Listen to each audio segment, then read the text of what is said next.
الحمدللہ رب العالمین والصلاة والسلام على سید المرسلین اما بعد فاعوذ باللہ من الشیطان الرجیم بسم اللہ الرحمن الرحیم پڑھیے الصلاة والسلام علیک یا رسول اللہ وعلی آلک واصحابک یا حبیب اللہ الصلاة والسلام علیک یا نبی اللہ وعلی آلک واصحابک یا نور اللہ۔ درود پاک پڑھنے کے بے شمار فضائل و برکات ہیں۔ اللہ پاک کے آخری نبی رسول ہاشمی صلی اللہ تعالی علیہ وآلہ وسلم نے نماز کے بعد حمد و ثنا اور درود شریف پڑھنے والے سے فرمایا، دعا مانگ قبول کی جائے گی، سوال کر دیا جائے گا۔ تو پتہ یہ چلا کہ جب بھی نماز سے فارغ ہوں تو اللہ پاک کی حمد و ثنا کر کے، جیسے ہم کہتے ہیں نا الحمدللہ رب العالمین والصلاة والسلام علی خاتم النبیین، یہ کوئی بھی خطبے کے الفاظ جس میں اللہ کی حمد بھی ہو، اللہ کی ثنا بھی ہو، اور اس کے بعد درود پاک پڑھ لیں، یعنی یہ اگر آپ نے نماز کے بعد کام کر لیا اور اب دعا مانگیں تو کیسی قبول ہوتی ہے کہ نبی پاک نے کیا فرمایا کہ دعا مانگ قبول کی جائے گی، سوال کر دیا جائے گا۔ تو یہ خاص پھر قبولیت کا وقت ہو جاتا ہے۔ اور ویسے بھی جمعہ کا دن ہے، آج مبارک دن ہے، اور ہم کوشش کرتے ہیں کہ ہر جمعے کو یہ حدیث پاک ایک بار پھر سن لیا کریں کہ اللہ کے نبی علیہ الصلوۃ والسلام نے فرمایا، جس کا مضمون ہے کہ جو کوئی شخص جمعہ کے دن مجھ پر 200 بار درود پاک پڑھے اس کے 200 برس کے گناہ معاف کر دیے جاتے ہیں۔ تو خاص درود پاک پڑھنے کا دن ہے، تو کثرت کے ساتھ درود پاک پڑھتے رہا کریں۔ آئیے مل کر محبت کے ساتھ بآواز بلند درود پاک پڑھ لیں۔ صلو علی الحبیب صلی اللہ تعالی علی محمد صلی اللہ علیہ وسلم۔ دعائیں ہوتی ہیں مقبول اس وسیلے سے، خدا کی خاص عنایت درود پاک سے ہے۔ ازل کے دن سے میرے مصطفیٰ کے چرچے ہیں، تمام دہر پہ رحمت درود پاک سے ہے۔ اللہ درود پاک سے سچی محبت عطا فرمائے۔ جمعہ کا جو بیان ہوتا ہے اس میں الحمدللہ ہم قرآن کی باتیں، قرآن کریم فرقان حمید کی کچھ آیتیں، پھر اس کے بعد اس کا ترجمہ اور اس سے ملنے والے میسج کو سمجھنے کی کوشش کرتے ہیں۔ آج قرآن پاک کی جو آیت ہے، میں اگر یہ کہوں تو غلط نہ ہوگا کہ قرآن کی اگر مشہور ترین آیتوں میں سے ایک آیت ہے، ویری امپورٹنٹ اور بہت کمال کی آیت ہے۔ پارہ نمبر 2 ہے، سورہ بقرہ ہے، اور آیت نمبر ہے 154۔ اللہ کریم قرآن مجید میں ارشاد فرماتا ہے، وَلَا تَقُولُوا لِمَن يُقْتَلُ فِي سَبِيلِ اللَّهِ أَمْوَاتٌ بَلْ أَحْيَاءٌ وَلَٰكِن لَّا تَشْعُرُونَ۔ بڑی کمال کی آیت۔ اس کا ترجمہ کیا ہے؟ آسان ترجمہ قرآن کنز العرفان۔ اور جو اللہ کی راہ میں مارے جائیں انہیں مردہ نہ کہو، بلکہ وہ زندہ ہیں لیکن تمہیں اس کا شعور نہیں۔ انشاءاللہ اس آیت کے بارے میں جانیں گے، کچھ ذکر کرتے ہیں کربلا والوں کا، اور پھر اسی آیت کے تحت اس میں کچھ بات بھی کریں گے۔ روایت میں ہے کہ جنگ صفین کا موقع تھا، مولا کائنات مولا علی شیر خدا کرم اللہ تعالی وجہ الکریم میدان کربلا سے گزرے۔ یاد رہے یہ کربلا سے بہت پہلے کا واقعہ ہے۔ امام حسین کی جب شہادت ہوئی تو مولا علی تو پہلے ہی شہید ہو چکے تھے، تو یہ بہت پہلے کا واقعہ۔ اسی مقام سے ایگزیکٹلی اس میدان سے جب حضرت علی گزرے تو آپ نے وہاں نماز فجر ادا کی اور اس کی مٹی کو اٹھا کر سونگھا، اور پھر درد بھرے لہجے میں کہا، یہ وہ جگہ ہے جہاں ایک جماعت شہید کی جائے گی، وہ سب کے سب بغیر حساب کے جنت میں داخل ہوں گے۔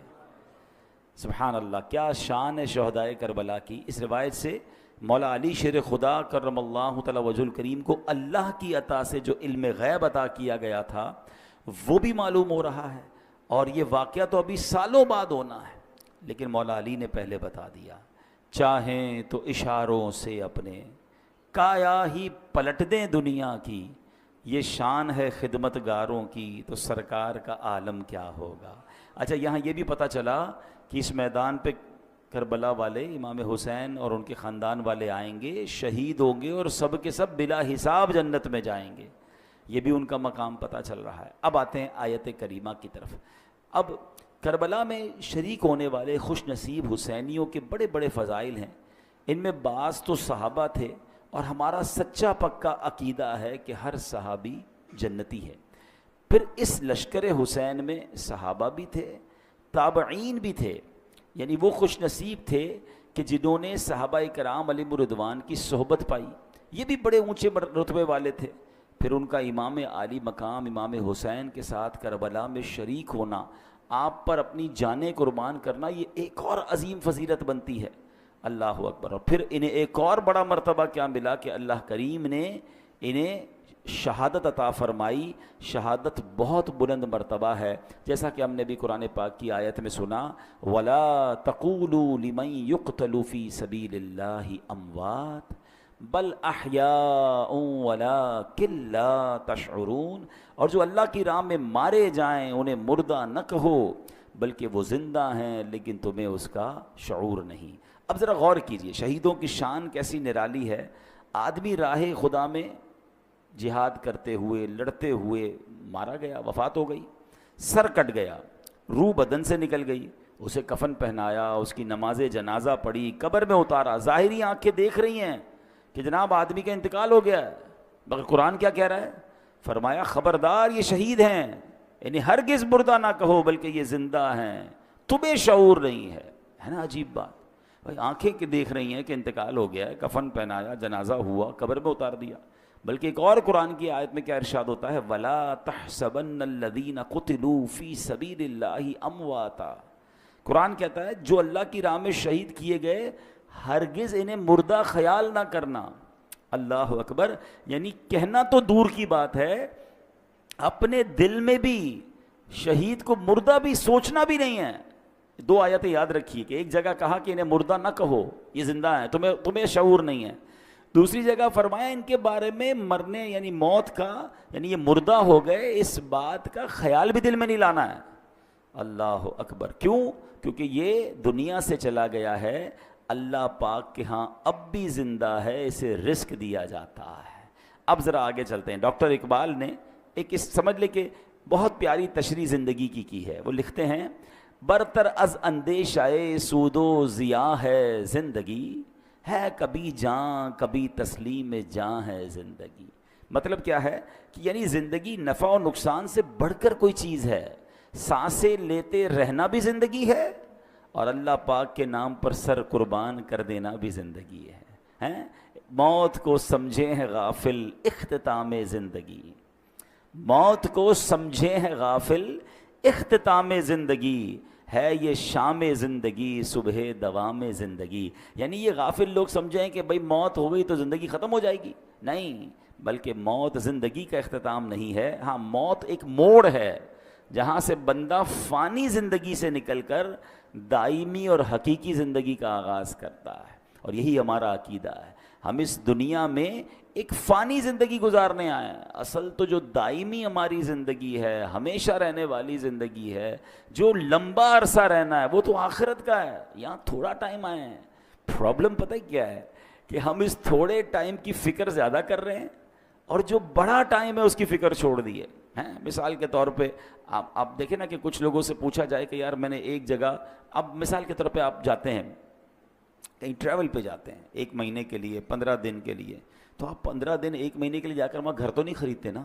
آپ کرائے کا گھر لے لیں گے, آپ ہوٹل میں رہ لیں گے, ٹھیک ہے نا, 1-2 بیگ ساتھ لے جائیں گے, پورا گھر اٹھا کے تو نہیں لے جائیں گے. کیوں؟ آپ کہیں گے واپس تو یہیں آنا ہے نا. اصل تو میرا گھر یہ ہے, میں تو ٹریولر کی حیثیت سے, بندہ کرائے کے گھر میں زیادہ خرچ نہیں کرتا. کہتا ہے یار گھر کرائے کا ہے, اتنا سارا اس کے اوپر لگا دوں گا, میرا تھوڑی ہے, میرے تو چھوڑ کے چلے جانا ہے, کچھ عرصے کے لیے آیا ہوں. کراچی میں بھی کچھ لوگ ایسے ہوتے ہیں جو دیگر شہروں سے جاب کرنے آتے ہیں, کاروبار کرنے آتے ہیں, مگر اصل ان کا دھیان کیا ہوتا ہے کہ میری فیملی گاؤں میں ہے یا فلاں علاقے میں ہے, میں نے وہاں جانا ہے, میں نے گھر بھی بنانا ہے تو وہاں بنانا ہے, کیونکہ میرا مستقل ٹھکانہ یہ نہیں ہے. دنیا میں یہ ساری لاجک سمجھ آتی ہیں, مگر یہ کیوں نہیں سمجھ آتا کہ ایکچولی یہ پوری دنیا ہی میرا ٹھکانہ نہیں ہے.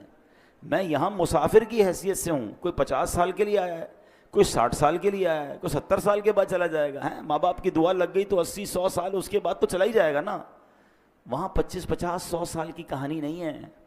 ذرا سمجھیے, حضرت آدم سے لے کر آج تک لوگ قبروں میں جا رہے ہیں. کہاں ہیں وہ؟ بتائیے نا, کہاں ہیں؟ قبروں میں ہے نا. ہزاروں سال ہو گئے، ہزاروں سال سے قبر میں ہے کوئی بندہ، تو بتاؤ دنیا میں تو 60-70 سال رہا، قبر میں ہزاروں سال سے ہے، تو اس کا مطلب بڑا ٹھکانہ تو قبر تھا. گھر کی فکر زیادہ ہونی چاہیے تھی، قبر کی زیادہ ہونی چاہیے تھی. میں اور آپ مریں گے، وی ڈونٹ نو کہ کب تک قیامت آئے گی. بھائی پتہ نہیں 500 سال، 1000 سال، 2000 سال میں نے قبر میں رہنا ہے. اور قبر ایک باکس کا نام نہیں ہے. یہ غیر مسلموں کا عقیدہ ضرور ہوتا ہوگا کہ جناب بندہ قبر میں جائے اور اس کے بعد اس کا فنش سب ختم. نہیں، ہمارا ایمان ہے کہ قبر میں حساب سوال بھی ہوں گے، قبر میں جناب عذاب اور جزا ہوگی. نبی پاک علیہ الصلوۃ والسلام نے واضح طور پر فرمایا، میرا ایمان، میں نے کلمہ پڑھا اپنے نبی علیہ السلام کا، ان کا فرمان میرے لیے آخری دلیل. میرے آقا فرماتے ہیں جس کا مضمون ہے قبر 2 طرح کی ہوتی ہے. قبرستان جاتے ہیں نا، قبرستان میں اوپر سے قبریں ایک جیسی دکھتی ہیں. ہاں، وہ ایک جملہ ہے نا، محاورہ، قبر کا حال مردہ جانتا. بالکل ٹھیک ہے. آپ مثال کے طور پہ ڈیفینس میں چلے جائیں یا کسی ایسی سوسائٹی میں جائیں کہ جس سوسائٹی میں سوسائٹی والوں نے ایک جیسے بنگلے بنائے ہوں، تو آپ کیا کہیں گے؟ یار بنگلے دیکھ کے تو پتہ ہی نہیں چلتا اندر امیر کون ہے غریب کون ہے. پاکستان میں تو خیر اب ہر اسٹائل کا گھر دیکھ کر اندازہ ہو جاتا ہے. اگر آپ یو کے جائیں یا بیرون ملک میں کئی ایسے ملک ہیں جہاں سب گھر ایک جیسے ہوتے ہیں، اندر رہنے والے کا پتہ ہی نہیں چلتا کہ اس میں سے امیر کون ہے غریب کون ہے، کیونکہ سب کے گھر ایک جیسے ہیں. بالکل اسی طرح قبرستان ہوتا ہے، سب کی قبریں اوپر سے ایک جیسی دکھتی ہیں، مگر ہمیں نہیں پتا کہ کس کی قبر میں عذاب ہو رہا ہے، کس کی قبر جنت کا باغ بنی ہوئی ہے. میرے نبی علیہ الصلوۃ والسلام نے فرمایا نا کہ قبر 2 طرح کی ہوتی ہے. دیر از نو تھرڈ آپشن. ہاں، ایک اور بات سمجھیے، کراچی کی بات کر لیتے ہیں. کراچی میں رہنے کے کتنے سارے آپشنز ہیں، کتنی ساری کیٹیگریز بنتی ہیں. اگر غور کریں، کچھ لوگ ہیں جو روڈ پہ سوتے ہیں، غریب ہیں بیچارے، گھر نہیں ہیں. ایسے بھی آپ کو لوگ کراچی میں ملیں گے. کچھ لوگ ہیں جو بیچارے جھونپڑیوں میں رہتے ہیں، ان سے اوپر ہیں مگر بہت غریب ہیں، بیچارے جھونپڑیاں بنا کے رہتے ہیں. اور اوپر جائیں تو کچھ لوگ ہوں گے جو غریب علاقوں میں رہتے ہیں، جس کو ہم لوور کلاس کہتے ہیں. ٹھیک ہے. پھر اس کے بعد اس سے تھوڑا سا بہتر علاقہ آ جائے گا تو اس کو لوور مڈل کلاس کہتے ہیں. ٹھیک ہے. پھر اس کے بعد مڈل کلاس کے علاقے آتے ہیں. اوپر چلیں تو اپر مڈل کلاس ہے. پھر اس کے بعد اپر کلاس ہے، اور آگے جائیں تو کہتے ہیں ایلیٹ کلاس ہے. یہ کتنے کیٹیگری بن گئی ہیں. کراچی میں میرے حساب سے 15 لاکھ کے گھر میں بھی کوئی رہتا ہے اور 150 کروڑ کے گھر میں بھی کوئی رہتا ہوگا. کتنا فرق ہے نا. تو کیٹیگریز ہیں، مگر قبر میں 2 ہی کیٹیگریز ہیں، یہ سمجھنا ہے. نبی پاک نے فرمایا 2 کے علاوہ تیسری نہیں ہے. 2 قبر 2 طرح کی ہوتی ہے. اب میں نے اور آپ نے چوز کرنا ہے اسی زندگی میں لائف اچھی گزار کر کے ان 2 میں سے کون سی کیٹیگری میں جانا ہے. آقا فرماتے ہیں یا تو جنت کے باغوں میں سے ایک باغ ہوتی ہے، یا تو دوزخ کے گھڑوں میں سے ایک گھڑا. اب پلیز اس بات کو ریئلائز کیجئے، میں ادھر ہمیشہ نہیں رہوں گا. میرا پہلا ٹھکانہ قبر ہے، وہ تو اچھی بنے، 2 میں سے ایک ہی بنے گی نا، یا تو جنت کا باغ یا جہنم کا گھڑا. فیصلہ کیسے ہوگا؟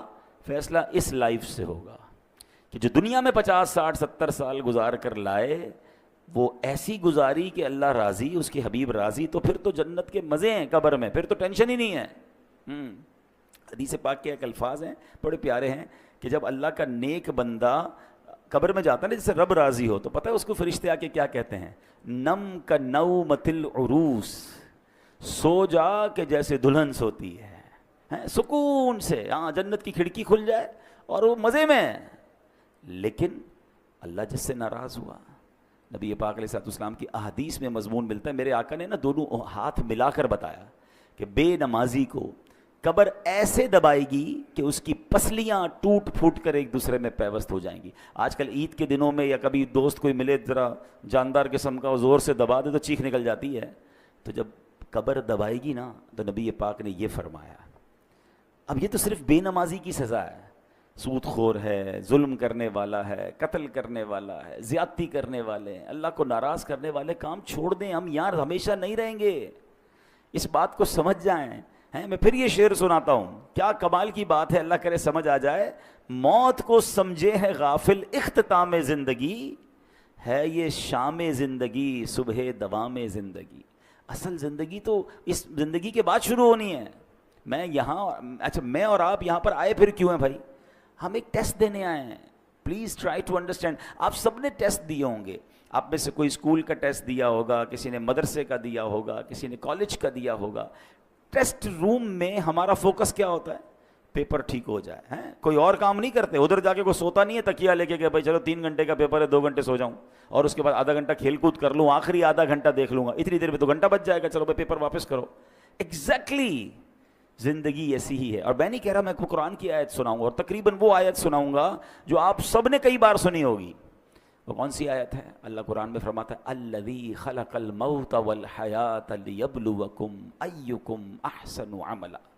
کچھ سنی لگ رہی ہے نا, ہے یہ سورہ ملک میں آیت ہے. اللہ کیا فرماتا ہے, ہم نے موت اور زندگی کو اس لیے پیدا کیا کہ دیکھیں تم میں سے کون اچھے عمل کر کے آتا ہے. یعنی اٹ مینس مجھے اور آپ کو بھیجا گیا ہے, اور اب واپس جب جائیں گے نا تو پھر چیک کیا جائے گا کہ کون اچھے عمل کر کے لایا. دیٹ از دا ریزن, اس لیے آیا ہوں میں یہاں پر. نہیں مگر یہاں تو قبر کی فکر ہی ختم, موت کی تو بات ہی کوئی نہیں کرتا نا. مرنے کی بات نہ کرو بھائی, کوئی اور بات کرو. پلاننگ بتاؤ اگلے 5 سال بعد کیا کرنا ہے, 10 سال بعد کیا کرنا ہے, اگلا فیوچر کیا ہوگا, دنیا میں کیا دیکھنا ہے. اچھا میرے اللہ نے دنیا بھی بڑی اچھی بنائی ہے, ہمیں دنیا میں انجوائے کرنے سے منع نہیں کیا, ہمیں کھانے پینے گھومنے پھرنے فیملی کو ٹائم دینے سے منع نہیں کیا, مگر اس میں کنڈیشن ایک ہی رکھی گئی ہے, یہ سب کام کرنے ہیں حرام کام سے بچ کر.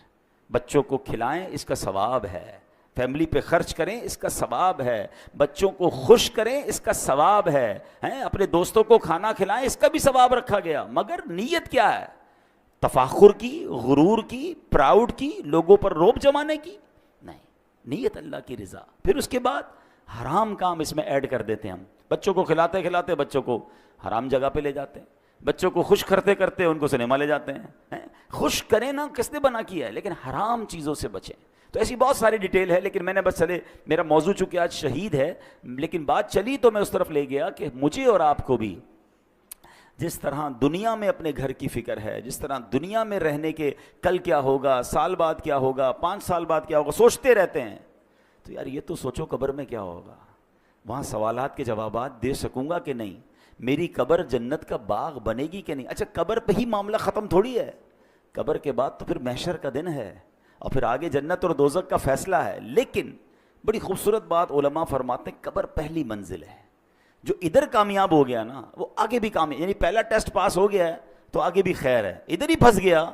حضرت عثمان غنی رضی اللہ تعالیٰ عنہ کتنی عظیم ہستی ہیں, آپ عشرہ مبشرہ میں سے ہیں, ذوالنورین ہیں, قطعی جنتی ہیں, نبی پاک سے کئی بار جنت کی بشارت سنی ہے. مگر جب قبرستان جاتے تھے نا تو زارو کتار روتے تھے, داڑھی آنسوؤں سے تر ہو جاتی تھی. تو کسی نے کہا آپ کے سامنے محشر کا ذکر ہوتا ہے آپ نہیں روتے, جہنم کا ذکر ہوتا ہے اتنا نہیں روتے, لیکن آپ جب قبرستان جاتے ہیں تو بہت روتے ہیں.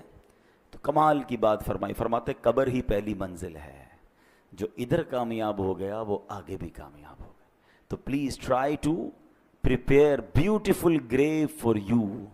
اپنی بہترین قبر بنانے کی کوشش کرنی ہے. وہ پیسوں سے نہیں ہوگی کہ میں کہوں بھائی میرے مرنے کے بعد ماربل والی قبر بنا دینا. آپ ماربل نہیں سونے کی قبر بنا لیں, اگر اللہ ناراض ہے تو اندر عذاب ہو رہا ہوگا. باہر کا قبر کا کوئی کمال نہیں ہے, اندر کی کہانی اور ہے. اللہ کرے یہ بات مجھے بھی سمجھ آ جائے, یہ بات آپ کو بھی سمجھ آ جائے. اب امام حسین رضی اللہ تعالیٰ عنہ کی بات چل رہی ہے, شہیدوں کی بات چل رہی ہے. حضرت زید بن ارقم رضی اللہ تعالیٰ عنہ, شہید زندہ ہوتا ہے نا. اب ذرا سنیے گا واقعہ, میں امام حسین کا واقعہ سنانے لگا ہوں. صحابی رسول ہیں حضرت زید بن ارقم, کہتے ہیں جب یزیدی لشکر نے ظلم پہ ظلم ڈھایا کہ امام عالی مقام کے سر انور کو معاذ اللہ جب نیزے پر اٹھا لیا گیا, شہید کر کے سر مبارک کو معاذ اللہ کٹ کر کے اب نیزے پر اٹھا کر اسے گلی گلی لیے پھرتے تھے. اللہ اکبر. وہ سمجھتے تھے کہ ہم ان کو معاذ اللہ ان کی عزت ختم کر رہے ہیں, بلکہ یہ نیزے پر سر مبارک کو لے کر گھومنا بھی ان کی عزتوں کو بڑھا رہا تھا. کیا خوبصورت بات شاعر لکھتے ہیں نا, سر شہیدان محبت کے ہیں نیزوں پر بلند, اور اونچی کی خدا نے قدر و شان اہل بیت. تو وہ کہتے ہیں کہ جب میں نے دیکھا کہ امام حسین کے سر کو لے جایا جا رہا ہے تو میں اپنے مکان کے اوپر والے حصے میں تھا, بالا خانے میں تھا. تو بدبخت یزیدی جب حضرت امام حسین کے سر انور کو لے کر جا رہے تھے نا, تو میں نے امام حسین کے منہ مبارک سے یعنی سر سے تلاوت کی آواز سنی اور آپ یہ آیت پڑھ رہے تھے سورہ کہف کی، ام حسبت ان اصحاب الکہف ام حسبت ان اصحاب الکہف والرقیم کانوا من آیاتنا عجبا، کیا تمہیں معلوم ہوا کہ پہاڑی، غار اور جنگل کے کنارے والے وہ ہماری نشانیوں میں سے ایک عجیب نشانی تھے۔ اللہ اکبر۔ عبادت ہو تو ایسی ہو، تلاوت ہو تو ایسی ہو، سرے شبیر تو نیزے پہ بھی قرآن سناتا ہے۔ یہاں امام حسین کے چاہنے والوں کو ایک میسج بھی ہے کہ میرے امام تو تلوار پر، نیزے پر بھی قرآن پڑھتے تھے، اور آج پنجتن کے غلام کہلانے والوں کو کیا قرآن پڑھنا آتا ہے؟ اور پھر آتا ہے تو پڑھتے کتنا ہے؟ ایسا نہ کریں۔ حسینی طریقہ یہ ہے کہ ہم روز جو ہے قرآن پاک کی تلاوت کریں۔ عرب کے کسی عقل مند نے بڑی پیاری بات کہی، لکھتا ہے ان الناس یعیشون و یموتون لیکن الشہداء یعیشون و یعیشون، کہتے ہیں انسان جیتے رہتے ہیں پھر مر جاتے ہیں، مگر شہید جیتے ہیں پھر شہید ہو کر ہمیشہ کی زندگی کو پا لیتے ہیں۔ تو شہیدوں کا مرتبہ تو بڑے کمال کے ہیں۔ اللہ اکبر۔ علماء کہتے ہیں کہ شہید کیوں کہا جاتا ہے، لفظ شہید کیوں کہا جاتا ہے، تو کہا کیونکہ شہید زندہ ہوتا ہے اور اس کی روح ہمیشہ حاضر رہتی، کیونکہ شہید کے جو لفظی معنی ہے نا وہ ہے حاضر کے، ٹھیک ہے، حاضر، موجود، گواہ، یہ شہید کے ایگزیکٹلی معنی ہے۔ تو جو اللہ کی راہ میں شہید ہوتے ہیں ان کو شہید کیوں کہتے ہیں؟ فرمایا کہ شہید تو زندہ ہوتا ہے، اس کی روح ہمیشہ حاضر ہی رہتی ہے، لہٰذا اسے شہید کہا جاتا ہے۔ ایک وجہ فرمائی کہ اللہ پاک اور فرشتے اس کے جنتی ہونے کے گواہ ہو جاتے ہیں، اس لیے اس کو شہید کہا جاتا ہے۔ جیسے اس کی روح نکلتی ہے، جنتی انعامات دیکھ لیتی ہے، یہ روح نکلتے وقت صرف رحمت کے فرشتوں کو دیکھتا ہے، عذاب کے فرشتوں کو نہیں دیکھتا، اور شہید کے لیے فرشتے اس کے اچھے خاتمے کے گواہ ہوتے ہیں، اس لیے اس کو شہید کہا جاتا ہے۔ اللہ اکبر۔ مفتی احمد یار خان نعیمی رحمۃ اللہ تعالی علیہ نے اس کی بڑی پیاری وجہ لکھی، وہ فرماتے ہیں دیگر مسلمان قیامت کے دن حساب کتاب سے فارغ ہو کر جنت میں پہنچیں گے، اس سے پہلے ان کی قبر میں جنت کی ایک کھڑکی کھولی جاتی ہے، مگر شہید وہ خوش بخت ہے کہ روح نکلتے ہی وہ ڈائریکٹ جنت میں پہنچ جاتا ہے، وہاں کی سیر بھی کرتا ہے، وہاں کے رزق بھی کھاتا ہے۔ تو یہ مرتبہ ہوتا ہے شہید کا۔ اور شہید سے اللہ کریم جب قیامت کے دن پوچھے گا نا کہ اور تمہیں کچھ چاہیے، تو کہیں گے یا اللہ تو نے جنت کی سیر کی اجازت دی ہے، ہم جنت کے نعمتیں کھاتے ہیں، اور کیا چاہیے؟ اور کچھ چاہیے۔ جب 3 بار سوال ہوگا اللہ اکبر تو پھر شہید کہے گا کہ یا اللہ مجھے واپس بھیج دے، میں پھر تیری راہ میں شہید ہونا چاہتا ہوں۔ شہادت کا مرتبہ اور اس کا لطف اور اس کا مزہ یہ ہے کہ بندہ پھر شہید ہونا چاہتا ہے۔ تو یہ ہے شہیدوں کا مرتبہ اور کمال۔ اے میرے پیارے اسلامی بھائیوں، اب نبی پاک علیہ الصلوۃ والسلام ایک بار ممبر پر خطبہ ارشاد فرما رہے تھے۔ ایک صحابی حاضر ہوئے، یا رسول اللہ صلی اللہ علیہ وسلم، اگر میں ثواب کی امید پر راہ خدا میں لڑوں، بہادری بھی دکھاؤں، پیٹھ پھیر کر نہ بھاگوں، آخر شہید ہو جاؤں تو کیا میرے سارے گناہ بخش دیے جائیں گے؟ فرمایا ہاں تمہارے سارے گناہ بخش دیے جائیں گے، مگر قرض کی معافی نہیں ہوگی۔ ابھی تک تو ہم شہید کا مرتبہ سن رہے ہیں نا، مگر اب ذرا یہ بات غور سے سنیے۔ نبی پاک ایک حدیث میں میرا آقا نے فرمایا اول ما یحراق من دم الشہید یغفر له ذنبه كله الا الدین۔ آقا فرماتے ہیں شہید کے خون کا پہلا قطرہ گرتے ہی اس کے سب گناہ بخش دیے جائیں گے، ہاں قرض معاف نہیں ہوتا۔ نبی پاک علیہ الصلوۃ والسلام کا یہ معمول تھا کہ جب جنازہ آتا نا تو آپ پوچھتے تھے کہ اس پر کوئی قرض تو نہیں ہے، اور جب قرض ہوتا تو آقا فرماتے میں جنازہ نہیں پڑھاؤں گا، یا فرماتے کہ کوئی قرض کا ضامن بن جائے پھر میں جنازہ پڑھاؤں گا۔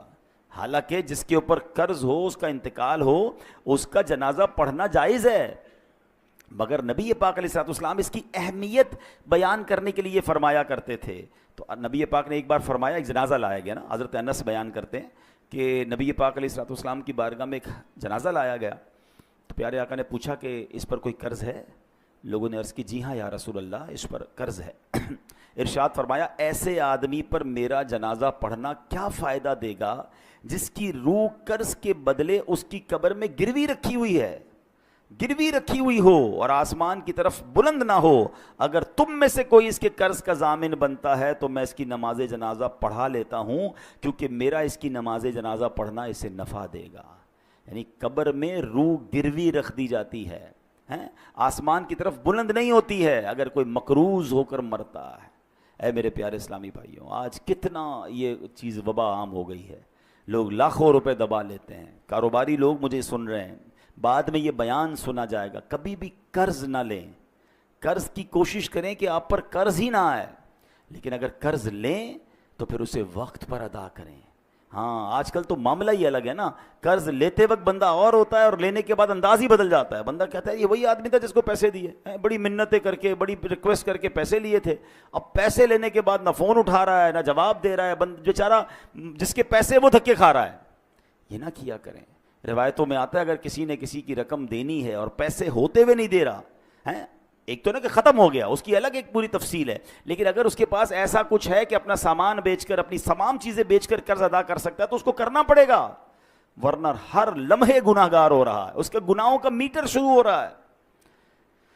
تو کبھی بھی ایسا نہ کریں، قرض لیں تو اچھی نیتوں سے لیں، وقت سے پہلے لوٹائیں، پھنس گئے ہیں تو جواب تو دیں، رپلائی تو دیں، اس کے پاس جا کر معذرت کریں اس سے کہ بھائی میں پریشان ہوں، مجھے تھوڑا اور وقت دے دو، لیکن اب تو معاملہ ہی الگ ہے، بندہ ہی غائب ہو جاتا ہے۔ آج غائب ہو جاؤ گے پھر کیا ہوگا قبر میں؟ پتہ ہے قیامت کے دن ان پیسوں کے بدلے نیکیاں دینی پڑیں گی۔ وہاں پیسے نہیں ہوں گے کہ بھائی یا اللہ میں نے اس کے 2 لاکھ لیے تھے، محشر کے دن میں 2 لاکھ دے رہا ہوں، نہیں، وہاں چیک بک نہیں ہوگی۔ وہاں کیا ہوگا؟ روایتوں میں آتا ہے کہ جو اعلیٰ حضرت امام اہل سنت لکھتے ہیں کہ جو کسی کے 3 پیسے جان بوجھ کر دبا لے، 3 پیسوں کی ویلیو کیا ہے؟ آج کل تو لوگ پتہ نہیں کتنا زمینوں پہ قبضہ کر رہے ہیں، پیسے دبا رہے ہیں۔ فرمایا اسے قیامت کے دن 700 مقبول با جماعت نمازیں دینی پڑ جائیں گی۔ ایک طرف 3 پیسے ہوں گے، اس کے بدلے دینا کیا پڑے گا؟ 700، وہ بھی مقبول با جماعت نمازیں۔ جس نے کروڑوں کھائے ہیں، جس نے زمینوں پہ قبضہ کیا ہے، جو لوگوں کا پیسہ نہیں لوٹا رہا ہے، وہ کیا جواب دے گا قیامت؟ نبی پاک نے جنازہ پڑھانے سے منع فرما دیا۔ اے میرے پیارے اسلام بھائی، نبی پاک نے ارشاد فرمایا جن گناہوں سے اللہ پاک نے منع کیا ہے ان میں سے رب کریم کے نزدیک سب سے بڑا جرم یہ ہے کہ انسان قرض لے کر مرے جس کی ادائیگی کے لیے مال نہ چھوڑے۔ تو یہ نہ کیا کریں۔ ہاں اب ایک اور پرابلم، پیسے لیے، کاروبار میں تو چلتا رہتا ہے بھائی، کسی کا کریڈٹ ہے، کسی کا ڈیٹ ہے، میں نے کسی کو پیسے دینے ہیں، کسی سے لینے ہیں، لیکن اس کو اچھی طریقے سے لکھت پڑھت کریں، وقت پر پیسے دیا کریں، اور اگر آپ کو لگتا ہے کہ ابھی جس کو دینے وہ نہیں مل رہا یا آگے پیچھے ہو گیا تو اس کو وصیت کر کے جائیں، اپنے بچوں کو بتا کر جائیں۔ کسی کا انتقال ہوتا ہے، اگلے لوگ پریشان ہو جاتے ہیں کہ یار اس نے کسی کو گھر میں بتایا نہیں میرے پیسے ہیں۔ یعنی کتنی عجیب بات ہے کہ میں نے کسی کو رقم دینی ہے یا اس کی کوئی امانت میرے پاس ہے، میرے سوا کسی کو پتہ ہی نہیں ہے۔ یہ بہت بڑی بے وقوفی اور جہالت ہے جو عذاب قبر میں گرفتار کر سکتی ہے۔ بھائی اگر آپ کو کسی نے امانت دی ہے، کوئی رقم دی ہے، تو آپ لکھیں اس کو، اپنے بچوں کو بتائیں، اس کو بھی بتا دیں کہ بھائی مجھے کچھ ہو گیا تو یہ میرا بیٹا ہے، یہ میری فیملی ہے، تمہیں یہاں سے مل جائیں گے، تاکہ اس کو بھی تسلی ہو۔ آج کل تو اچھا یہ بھی ہمارے لوگ بھی بڑے بھولے بھالے ہیں، کروڑوں روپے کا کاروبار کریں گے، گھر میں کسی کو نہیں جانتے، صرف اسی کو جانتے ہیں، نہ اس کے بیٹے کا پتہ، نہ گھر کا پتہ، بعض اوقات تو گھر کدھر ہے یہ بھی نہیں پتہ۔ تو اگر جینے کی تمنا ہے تو کچھ پہچان پیدا کر ہیں، تبھی تو شریعت کہتی ہے کہ لکھت پڑھت کر لیں، کوئی کانٹریکٹ کر لیں، 2 گواہ ہونے چاہیے، کل کچھ ہو گیا تو آپ کے پاس کوئی چیز تو ہو۔ یہاں ہماری بھی غلطی ہوتی ہے، لیکن بالخصوص ان لوگوں کو سوچنا چاہیے کہ جن پر لوگوں کا آتا ہے اور انہوں نے دینے کا انتظام پراپر نہیں کیا، کیونکہ ہم تو چلے جائیں گے۔ ابھی میں نے بہت تفصیل سے بتایا کہ قبر کتنی بڑی ہماری منزل ہے۔ قبر میں اگر ہم عذاب سے بچنا چاہتے ہیں تو اپنے اوپر قرض چھوڑ کر نہ جائیں، اور اگر قرض چھوڑ کر جائیں تو اس کی وصیت ہو، اس کا انتظام ہو، اس کی سب سے پہلے دیکھیں نا، میت کے انتقال کے بعد شریعت کا حکم کیا ہے کہ اس کا مال ورثاء میں بعد میں تقسیم ہوگا، پہلے اس کا قرض ادا کیا جائے گا۔ لیکن میں نے اگر قرض بتایا ہی نہیں کسی کو، گھر والوں کو، اور بعد میں گھر والوں کی تربیت بھی نہیں کی، بھائی ابو مر گئے، بھائی اب ابو سے بات کریں، ہم نے نہیں دینا، بیٹے بھی ایسے کہہ دیتے ہیں۔ ان بیٹوں کو بھی چاہیے، ان اولاد کو بھی چاہیے کہ اپنے باپ پر، مرحوم پر بوجھ نہ رکھیں قرض کا۔ کہ آپ نے حدیث پاک سن لی ہے کہ نبی پاک نے جنازہ پڑھانے سے انکار فرمایا، اس سے بڑی تنبیہ کیا ہو سکتی ہے؟ اللہ کرے کہ یہ بات ہمیں سمجھ آ جائے۔ ہم شہیدوں کے حوالے سے بات کر رہے تھے، اب یہاں پر ہم دیکھیں نا، آج کے دور میں تو جہاد کرنا، دشمن فوج سے لڑنا اسلامی ریاست میں پہلے فوج کا کام ہے۔ تو اللہ پاک ہمارے ان فوجی جوانوں کو سلامت رکھے جو ہماری سرحدوں کی حفاظت کرتے ہیں اور اللہ کی راہ میں شہید ہوتے ہیں۔ لیکن ہم کیسے شہید کا رتبہ پائیں؟ ہم تو سویلین ہیں، سبحان اللہ، ہمارا اسلام کتنا کمپلیٹ ہے. اب سنیے نبی پاک علیہ الصلوۃ والسلام نے کیا خوبصورت فرمایا، من سأل اللہ الشہادۃ مخلصا اعطاہ اللہ اجر شہید وان مات علی فراشہ. میرے آقا فرماتے ہیں مسند امام احمد کی حدیث کہ جو سچے دل سے شہادت کی دعا کرے وہ اگرچہ بستر پر ہی مر جائے اللہ پاک اسے شہیدوں والا ثواب عطا فرمائے گا. ہم دعا تو کر سکتے ہیں نا کہ اللہ مجھے شہادت والی موت عطا فرما. اچھا حضرت عمر فاروق رضی اللہ تعالیٰ عنہ کمال دیکھیں، آپ کی دعا کیا تھی، اللہم ارزقنا شہادتا فی سبیلک واجعل موتی فی بلد رسولک. اے اللہ مجھے شہادت والی تیری راہ میں موت بھی دے اور تیرے حبیب علیہ الصلوۃ والسلام کے شہر مدینے میں موت دے. اچھا اس زمانے میں صحابہ اکرام حیران ہوتے تھے کہ حضرت عمر کیسی دعا کر رہے ہیں، مدینہ کیپٹل ہے، اس پر تو حملہ نہیں ہونا، ادھر تو فوج بھی ہے، چیزیں ہیں، یہاں کیسے شہادت ملے گی ان کو. یہ دعا کرتے رہتے تھے. اللہ نے کیسی دعا قبول کی کہ عین مدینہ پاک میں مسجد نبوی کے اندر مصلی رسول پر امام حضرت عمر فاروق نماز فجر پڑھا رہے ہیں. آپ جگہ تو دیکھیں، مسجد نبوی، نبی پاک کا مصلی اور فجر کی نماز کی امامت کر رہے ہیں، اور اس نماز کے اوپر آپ پر، نماز کے دوران آپ پر حملہ ہوتا ہے اور اللہ کریم آپ کو شہادت کا مرتبہ عطا فرماتا ہے. تمنا تھی نا، ہم تو یہ تمنا بھی نہیں کر رہے ہوتے. تو شہید، اگر شہادت کا رتبہ، ہم دعا کریں اللہ سے، اللہ پاک کریم ہے، ہمیں موقع مل سکتا ہے. اسی طرح بہت خوبصورت ایک حدیث ہے، حضرت عبداللہ ابن عمر سے روایت ہے کہ رسول ذیشان مکی مدنی سلطان صلی اللہ علیہ وسلم نے فرمایا جو چاشت کی نماز پڑھے، ہر مہینے 3 روزے رکھا کرے، سفر ہو یا حضر، یعنی سفر میں ہو یا گھر پہ ہو، کسی حال میں بھی نماز وطر نہ چھوڑے، اس کے لیے شہید والا ثواب لکھ دیا جاتا ہے. تو یہ 3 کام غور کر سن لیں کہ چاشت کی نماز. اچھا اشراق اور چاشت بہت پیاری نمازیں ہیں، بڑے اس کے فضائل ہیں، اور یہ ہم کب پڑھ سکتے ہیں، جب فجر کا وقت ختم ہوتا ہے نا، آپ ٹائم ٹیبل پہ دیکھ سکتے ہیں، اس کے 20 منٹ گزرنے کے بعد آپ اشراق اور چاشت کے نوافل پڑھ سکتے ہیں. اس کے کم از کم 2 رکعتیں پڑھ لیں، زیادہ بھی پڑھ سکتے ہیں. اور سبحان اللہ اشراق و چاشت کی بڑی فضیلتیں ہیں. اور پھر یہ جو ہر مہینے 3 روزے رکھنے ہیں، اس میں اچھا یہ ہے کہ ایام 20 کے روزے رکھ لیے جائیں. ہر اسلامی تاریخ کی 13، 14، 15 تاریخ کو ایام 20 کہا جاتا ہے. ان دنوں میں اگر آپ روزے رکھ لیں گے انشاءاللہ تو سبحان اللہ یہ سنت کی ادائیگی کی نیت سے پیر کا روزہ بھی رکھ سکتے ہیں. تو یہ 3 روزے اگر اللہ کرے ہماری عادت بن جائے تو شہادت کا مرتبہ مل رہا ہے، تو اور کیا چاہیے. حضرت ابو قتادہ انصاری رضی اللہ تعالیٰ عنہ فرماتے ہیں نبی پاک علیہ الصلوۃ والسلام سے ہر پیر کے روزے کے بارے میں عرض کیا گیا کہ حضور آپ پیر کا روزہ رکھا کرتے ہیں، تو ارشاد فرمایا اسی دن میری ولادت ہوئی اور اسی دن مجھ پر وحی نازل ہوئی تھی. تو بہرحال اللہ کریم ہمیں ان نیکیوں پر عمل کرنے کی توفیق عطا فرمائے. اور آج جو ہم نے شہادت کے بارے میں سنا، اس کے بارے میں بھی، پھر قبر کے بارے میں ہم نے سنا کہ قبر کی تیاری کیسے کرنی ہے، پھر ہم نے قرض کے بارے میں سنا کہ قرض کے معاملات پر کتنا خیال رکھنا ہے. زندگی کا ایک اصول بنا لیں کہ میرے اوپر، میری ذات پر کسی کا کچھ رہ نہ جائے، جو بھی ہے ڈھونڈ کر تلاش کر کے اس کو پہنچائیں. دیر ہو گئی ہے تو معافی دنیا میں مانگ لیں، کیونکہ آخرت میں ہم حساب نہیں کر سکیں گے. اور ہم نے ایک اور چیز دیکھی ہے کہ جس کسی نے کسی کے پیسے کھائے ہیں، مال دبایا ہے، دنیا میں بھی اسے برباد ہوتے دیکھا ہے، اور جس کا کھایا گیا ہے نا، ہم نے حیرت انگیز طور پر ایسا دیکھا ہے کہ اللہ نے اس سے زیادہ اسے عطا فرما دیا ہے. تو مظلوم کی مدد غیب سے ہوتی ہے، ظالم برباد ہوتا ہے. اللہ ہمیں یہ سوچ نصیب فرمائے. اور یہاں پر ایک آخری بات کر کے اپنی گفتگو ختم کرتا ہوں کہ ہم نے قرآن کی آیت سے اپنے بیان کو شروع کیا تھا کہ اللہ کی راہ میں شہید ہونے والے کو مردہ نہ کہو، تمہیں شعور نہیں ہے وہ اللہ کی بارگاہ میں زندہ ہیں. تو اب ذرا ٹیکنیکلی اور لاجیکلی سمجھ لیں کہ اگر کسی نبی کا امتی شہید ہو جائے، ٹھیک ہے، وہ شہید ہو جائے تو وہ اللہ کی بارگاہ میں زندہ ہے، تو پھر نبی کی جو زندگی ہے اس کا عالم کیا ہوگا. وہ تو اس امت کے بھی آقا ہیں. تو سبحان اللہ احادیث میں بھی یہ مضمون ملتا ہے کہ اللہ نے زمین پر حرام قرار دیا ہے کہ وہ انبیاء کے جسموں کو کھائے. انبیاء حیات ہوتے ہیں اور وہاں انہیں رزق دیا جاتا ہے. یہ کمال ہے اللہ کی عطاؤں سے. تو بہرحال آج قرآن و حدیث کے ذریعے ہم نے یہ شہید کے فضائل سنے ہیں. اللہ کریم ہمیں بھی ایمان اور عافیت کے ساتھ اے کاش مدینہ منورہ میں شہادت کی موت نصیب فرمائے. آئیے حضرت عمر فاروق اعظم رضی اللہ تعالیٰ عنہ کی اسی دعا پر اپنے بیان کو اختتام سلام کرتے ہیں، آپ چاہیں تو مل کر آمین کہہ دیجئے گا۔ اللہم ارزقنا شہادتن فی سبیلک واجعل موتنا فی بلد حبیبک صلی اللہ تعالی علیہ وسلم۔